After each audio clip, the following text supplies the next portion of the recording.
Brought to you by ITIL.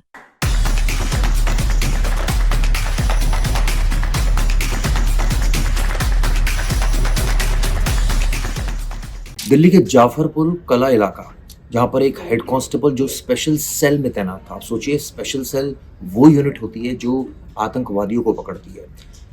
उसका नाम नीरज है। उसने देर रात मर्डर किया और आप सोचिए, एक शख्स की हत्या कर दी जिसका नाम पांडव बताया जाता है। एक शख्स घायल है, 2 लोगों की गोलियां उसने चलाई, उसको पुलिस ने गिरफ्तार कर लिया है। इस पूरे मामले को लेकर स्पेशल सेल के अधिकारियों में इस घटना को लेकर जाहिर तौर पर चर्चा भी थी। क्यों उसने गोली चलाई, ये पता चला है कि दरअसल जो मृतक है वो अपने एक दोस्त के रिश्तेदार के जो बर्थडे था उसमें गया था।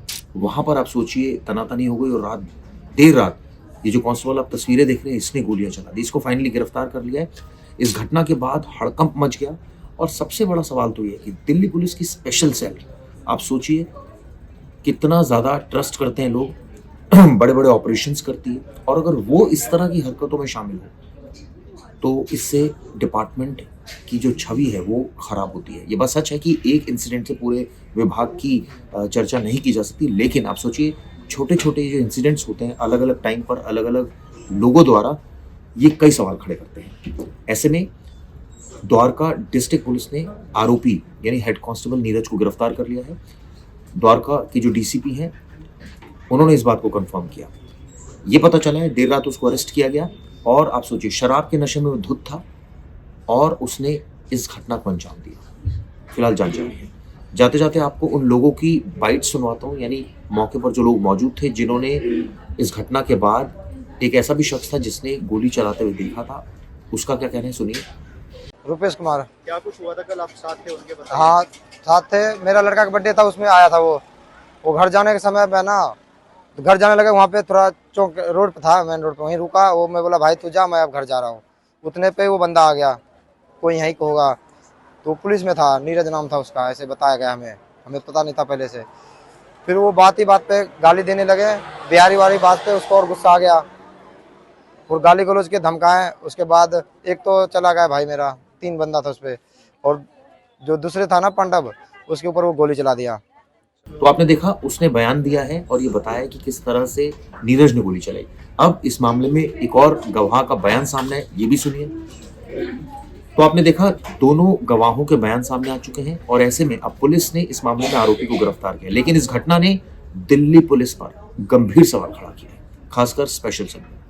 वो आए थे अपने दोस्त के लड़के को बर्थडे में, उनको पार्टी में बुलाया गया था।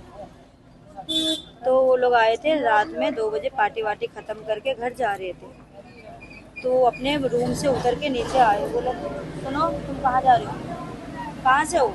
तो पांडव ने बोला था हम बिहार से हैं। उसने अपनी माँ बहन को इतनी बुरी गंदी तरीका से गाली देने लग गए और निकाल के बोला क्या हमें बिहारी होना इतनी गुनाह है क्या? हम बिहार के इंसान नहीं हैं, हम किसी को चोरी थोड़ी कर रहे, डकैती थोड़ी कर रहे, हम अपने पसीना की कमाई खाते हैं। उसके बाद उसने जो उनको दिल में आया वो गाली दिया। उनके पास पिस्टन था, पिस्टन निकाला, इनको एंड टाइप पे मार दिया, एंड टाइम में मार दिया, दिल के अंदर छेद करके। जो उनके साथ वाले बैठे थे उनके पांडव के पार होके वो अपने दोस्त के उनको भी लग गए, जो अभी दीनदयाल हॉस्पिटल में भर्ती है।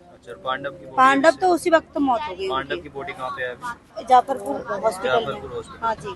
क्या कुछ कार्रवाई करेगी अभी पुलिस? अभी तक कुछ कार्रवाई नहीं हुई। वो लोग कह रहे हैं संडे है, आज कुछ नहीं हो सकता।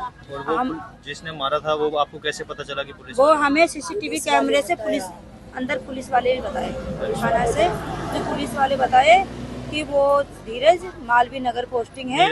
नीरज हाँ, मालवीय नगर पोस्टिंग है उनकी। अच्छा। वो सीसीटीवी कैमरे में उनको चेहरा, ऐसे तो हमें पता नहीं था, लेकिन सारे कुछ रिकॉर्ड उनका सीसीटीवी कैमरे से पता चला। अच्छा। हम लोगों को, हमें अंदर अभी कहाँ पे है वो नीरज? अभी वो पता नहीं कहाँ भाग गए हैं। क्या कुछ मांग रखते हैं आप सरकार से? हमारे यही मांग है कि इनको कमाने वाला मेरे जेठानी का कोई नहीं है। एक ही लड़का था, एक छोटा बेटा है, वो बहुत छोटा है, वो हमेशा बीमार रहते। एक ही इनके घर में कमाने वाले थे। एक ही चिराग जिसके घर में जले उसकी चिराग बुझ जाए, वो मदर और फादर क्या करेंगे? हमें इनको इंसाफ चाहिए और उनकी कड़ी से कड़ी सजा चाहिए।